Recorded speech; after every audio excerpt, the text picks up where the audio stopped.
Hi, everyone. My name is Elizabeth Pineo, and my pronouns are she, her. Today, I'd like to talk to you about accessibility in archives. The word accessibility means many things in an archival context, but here I'd like to examine its meaning for disabled users. So, to break down the large concept of accessibility, I applied three metrics: discoverability, usability, and readability to a set of online archival finding aids, record pages, and record items from 55 archives. Of those 55, 23 had record items, that is, documents, available online, and it's those that I'd like to discuss today. For those record items, I applied discoverability and usability only. I didn't apply readability because archivists can't control the text a record item contains, so that wouldn't be fair. So by sharing these metrics and how I use them, I hope to inspire other archivists to increase their focus on archival accessibility. Let's start with discoverability, or how easy to find a record item is. On average, the number of clicks from a home page to a record item was 4.5, the mode was 3, and there was a range from 3 to 8. In general, those paths were confusing and difficult to follow. Now, somewhat unexpectedly, the longer paths were usually easier to follow because they would use a nesting format where the user would follow a series of increasingly specific folders to the record item, while the shorter paths were generally more confusing because it wasn't clear which buttons the users were meant to click next. As a result, the analyzed record items were generally difficult to discover. For disabled users, logical paths are particularly important, especially for those with cognitive disabilities. Likewise, screen reader users or keyboard navigators would benefit from clearly labeled buttons or links because those would, say, make it easier to search a page using the find function. Next, we can turn to usability, or how easy to use a record item is.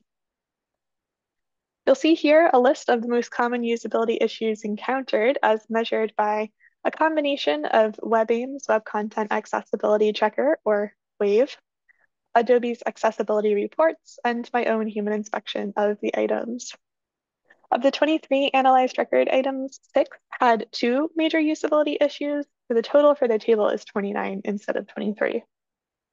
The 3 most common issues: no audio alternative, which is probably highest because I was looking at music archives, then no alt text and image only PDF all share a common resolution: multiple points of access. For example, no audio alternative refers to instances where the record item was provided only as an audio file, as an embed or an MP4 file, YouTube video, that sort of thing.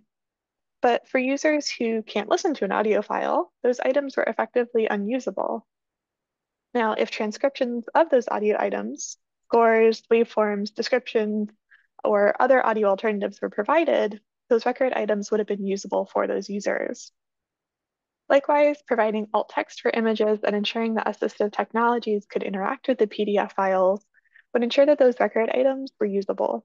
PDF files were the most common way of distributing record items, with 10 of the 23 items taking that format. So PDF accessibility is also something we can be thinking about. Things like OCR enabling PDFs or checking that headings are used in the right order can make a big difference.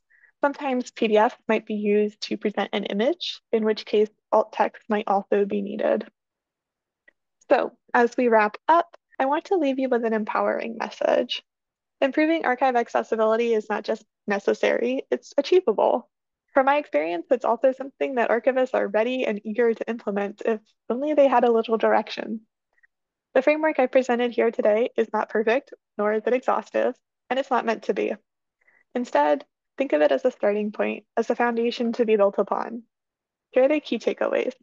Archivists can improve discoverability by creating logical, intuitive navigation paths and clearly labeling buttons and links.